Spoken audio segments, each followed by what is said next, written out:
오늘 저에게 주신 말씀은 이사야서 33장 1절로부터 24절의 말씀입니다. 이사야서 33장 1절로부터 24절의 말씀을 저희가 함께 합독하여서 나누어 보도록 하겠습니다. 너 당하지 아니하고도 학대하며 속이고도 속임을 당하지 아니하는 자여 화 있을진저 내가 학대하기를 그치며 내가 학대를 당할 것이며 내가 속이기를 그치며 사람이 너를 속이리라. 여호와여 우리에게 은혜를 베푸소서. 우리가 주를 앙망하오니 주는 아침마다 우리의 팔이 되시며 환난 때에 우리의 구원이 되소서. 요란한 소리로 말미암아 민족들이 도망하며 주께서 일어나심으로 말미암아 나라들이 흩어졌나이다. 황충의 때같이 사람이 너희의 노량물을 모을 것이며 메뚜기가 뛰어오름같이 그들이 그 위로 뛰어오르리라. 여호와께서는 지극히 존귀하시니 그는 높은 곳에 거하심이요 정의와 공의를 시온에 충만하게 하심이라.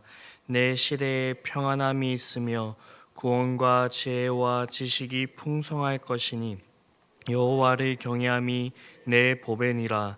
보라, 그들의 용사가 밖에서 부르짖으며 평화의 사신들이 슬피 곡하며 대로가 황폐하여 행인이 끊어지며 대적이 죄악을 파하고 성읍들을 멸시하며 사람을 생각하지 아니하며 땅이 슬퍼하고 세잔하며 레바논은 부끄러워하고 마르며 샤론은 사막과 같고 바산과 갈멜은 나뭇잎을 떨어뜨리는도다. 여호와께서 이르시되 내가 이제 일어나며 내가 이제 나를 높이며 내가 이제 지극히 높아지리니 너희가 결을 잉태하고 짚을 해산할 것이며 너희의 호흡은 불이 되며 너희를 삼킬 것이며 불의 굽이 횃돌 같겠고 잘라서 불에 사르는 가시나무 같으리로다. 너희 먼 데에 있는 자들아 내가 행한 것을 들으라. 너희 가까이에 있는 자들아 나의 권능을 알라. 시온의 죄인들이 두려워하며 경건하지 아니한 자들이 떨며 이르기를 우리 중 누가 삼키는 불과 함께 거하겠으며 우리 중에 누가 영영이 타는 것과 함께 거하리요 하도다. 오직 공의롭게 행하는 자, 정직히 말하는 자, 토색한 재물을 가증히 여기는 자, 손을 들어 뇌물을 받지 아니하는 자, 귀를 막아 피 흘리려는 꾀를 듣지 아니하는 자, 눈을 감아 악을 보지 아니하는 자, 그는 높은 곳에 거하리니 견고한 바위가 그의 요새가 되며 그의 양식은 공급되고 그의 물은 끊어지지 아니하리라. 내 눈은 왕을 그의 아름다운 가운데서 보며 광활한 땅을 눈으로 보겠고 내 마음은 두려워하던 것을 생각해 내리라. 계산하던 자가 어디 있느냐? 공세를 계량하던 자가 어디 있느냐? 망대를 계수하던 자가 어디 있느냐? 내가 강포한 백성을 보지 아니하리라. 그 백성은 방언이 어려워 내가 알아듣지 못하며 말이 이상하여 내가 깨닫지 못하는 자니라. 우리 절기의 성을 보라.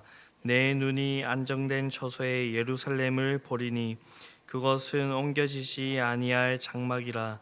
그 말뚝이 영영이 뽑히지 아니할 것이요 그 줄이 하나도 끊어지지 아니할 것이며 여호와는 거기에 위엄 중에 우리와 함께 계시리니 그곳에는 여러 강과 큰 호수가 있으나 노 젓는 배나 큰 배가 통행하지 못하리라. 대저 여호와는 우리 재판장이시오 여호와는 우리에게 율법을 세우시니요 여호와는 우리의 왕이시니 그가 우리를 구원하실 것임이라. 내 돛대 줄이 풀렸으니 돛대의 밑을 튼튼하지 못하게 하고 돛을 달지 못하였느니라. 때가 되면 많은 재물을 탈취하여 나누리니 저는 자도 그 재물을 취할 것이며 그 거주민들은 내가 병들었노라 하지 아니할 것이라. 거기에 사는 백성이 사죄함을 받으리라. 아멘. 네, 선지자 이사야는 계속해서 아수르와 유다 사이의 미래를 예언하고 있습니다. 특히 오늘 본문인 이사야 33장은 마지막 6째 화에 대해서 말씀하고 있습니다. 여기서 아수르가 유다를 침략하고 유다는 무너집니다.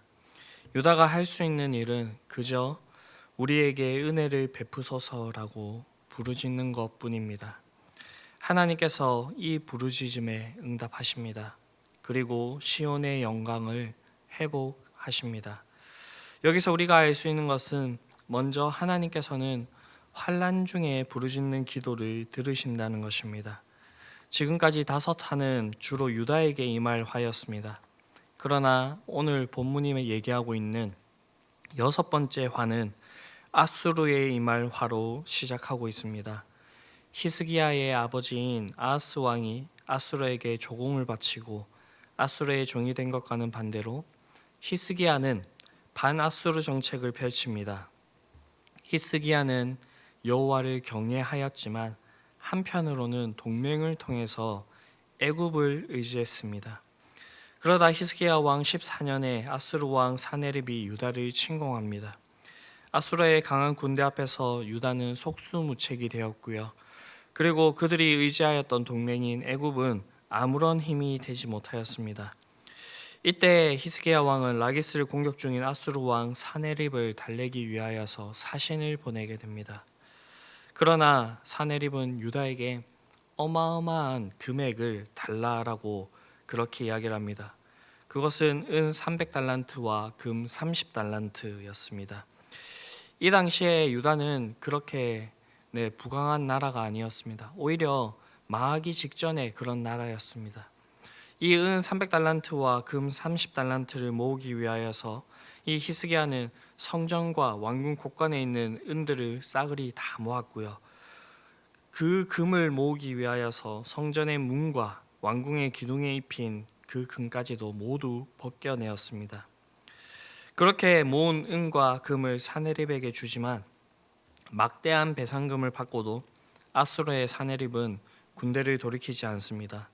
오히려 예루살렘으로 진격하여서 포위하게 됩니다. 이것이 하나님께서 아수르에게 화를 선언하시게 되는 아주 중요한 이유입니다.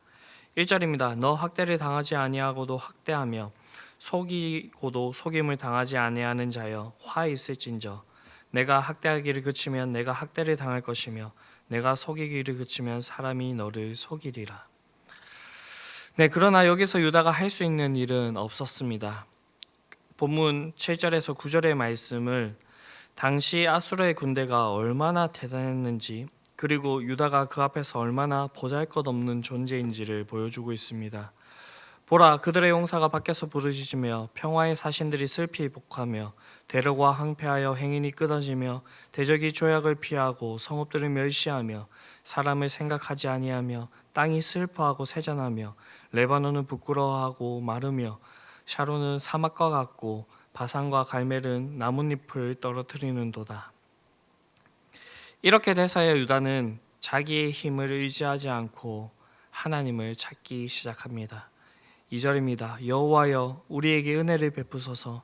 우리가 주를 앙망하오니 주는 아침마다 우리의 팔이 되시며 환난 때에 우리의 구원이 되소서.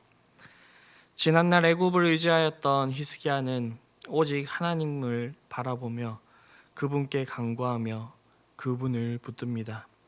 바로 그때에 히스기야의 기도를 들으신 하나님께서 일어나십니다. 그리고 그분이 홀로 모든 대적들을 물리치십니다. 그리고 시온에 평화를 주십니다. 사랑하는 성도 여러분, 히스기야가 의지하였던 애굽은 이 히스기야가 힘들 때에 아무런 힘이 되지 못하였습니다. 히스기야와 유다 역시 아수르 군대 앞에서 성전과 왕궁의 모든 은과 금을 뜯어 바칠 뿐 무능력했습니다.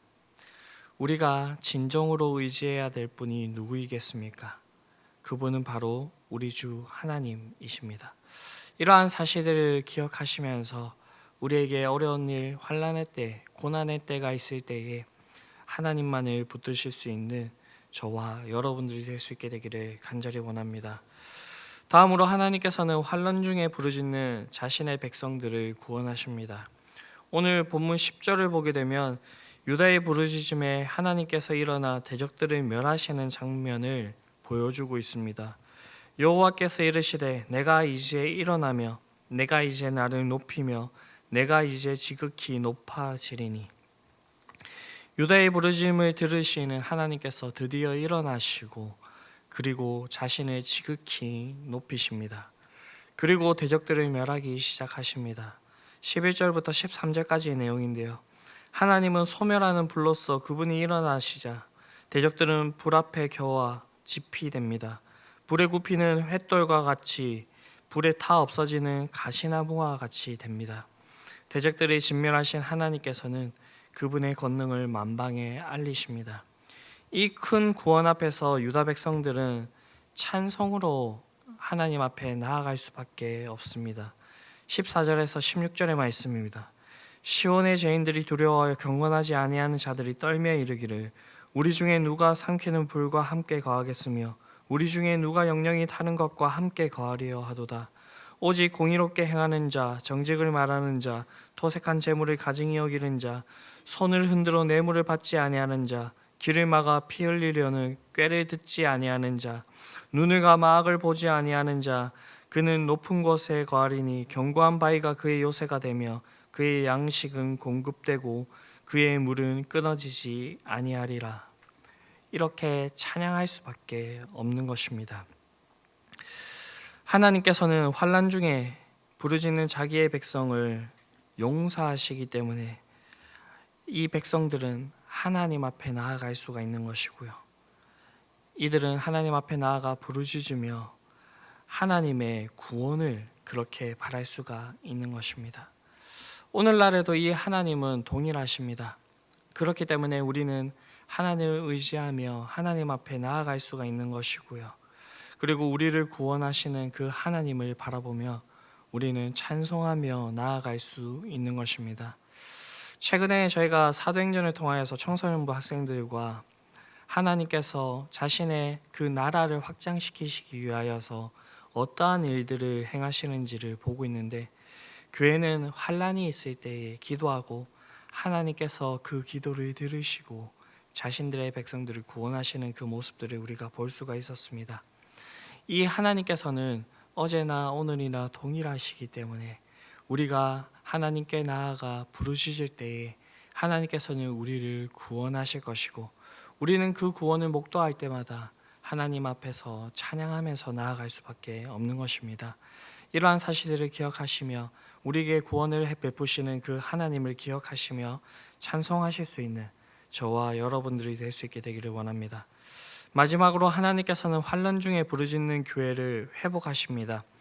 17절을 보면 내 눈은 왕을 그의 아름다운 가운데서 보며 광활한 땅을 눈으로 보겠고 라고 말씀하고 있습니다. 유다는 왕과 회복된 땅을 눈으로 확인합니다. 여기서 왕은 히스기야로 볼 수 있지만 히스기야를 넘어선 이스라엘의 진정한 왕이 되시는 하나님 자신으로 볼 수가 있을 것입니다. 그분은 눈에 보이지 않지만 우리에게 약속하여서 말씀하신 이 모든 일들을 우리에게 행하여 주시는 분이십니다. 그렇게 백성들은 이제 두려움과 강복한 아수르의 군대를 그렇게 두려워할 필요가 없습니다. 왜냐하면 그들은 여호와께 패하여 물러갔기 때문입니다. 실제로 역사 가운데서 보게 된다면 이 밤에 여호와의 사자가 나와서 아수르의 진영에서 군사 18만 5천 명을 친지라 아침에 일찍 일어나 보니 다 성장이 되었더라 라고 기록하고 있는 열왕기와 19장의 그 내용을 보게 됩니다. 환난 중에 기도를 들으시고 응답하시는 하나님께서는 하실 일, 즉 이 백성들을 구원하시고 그리고 그들이 있는 그 왕국을 회복시키십니다. 하나님께서 회복하신 것은 21절부터 24절에 잘 나오고 있는데, 이것을 요약해 보면 예배가 회복되게 됩니다. 예루살렘의 절기의 시온성이 되고요. 그리고 성전의 영광이 회복됩니다. 예루살렘 장막에 말뚝이 뽑히지 않고 줄이 끊어지지 않을 것이라 그렇게 말씀하고 있습니다. 그리고 임마누엘의 복이 회복됩니다. 하나님께서 그 백성들과 함께 하십니다. 여호와께서 공의의 왕이 되십니다. 이는 다윗의 자손인 메시아를 통해서 영원히 다스리시겠다는 그 다윗의 언약을 보존하신다는 그러한 의미를 담고 있습니다. 풍성한 전리품을 주셔서 배상금으로 텅 빈 예루살렘과 성전을 세우십니다. 실제로 하나님께서 18만 5천 명을 자신의 그 사자로 치시고 난 다음에 이 유다 백성이 했던 것이 무엇이냐면 아주 오랜 기간 동안 그 전리품을 수거하는 일들을 하였습니다. 그리고 역대하 32장을 보게 되면 하나님께서 이 히스기야를 만방 가운데서 존귀하게 하셔서 그들이 보물과 보배를 가지고 이 히스기야를 찾아오게 되는 그러한 일들이 일어나게 됩니다. 그리고 마지막으로 사제의 은혜를 회복하게 하십니다. 이 당시에 약 3,000년 전, 2,000 몇백 년 전에 있었던 이 일들이 오늘날 우리에게 어떠한 의미가 있겠습니까? 유다의 부르짖음을 들으시고 아수르로부터 구원하시고 회복하신 이 하나님께서 더 큰 구원과 그리고 회복의 역사를 우리에게 보여주셨는데요. 그것은 오늘날 주 예수 그리스도께서 이 땅에 오셔서 행해 주신 그 일들입니다. 그리고 예수님께서 행해 주신 그 일들을 통하여서 우리에게 적용이 되어 있는 그 일들입니다. 십자가 대속으로 사제의 은혜를 베푸셨고 성육신을 통하여서 임마누엘이 되신 그분은 성령을 우리에게 선물로 보내주셔서 오늘 이 성령으로 우리와 함께 하십니다. 교회를 성전으로 삼으셨고요.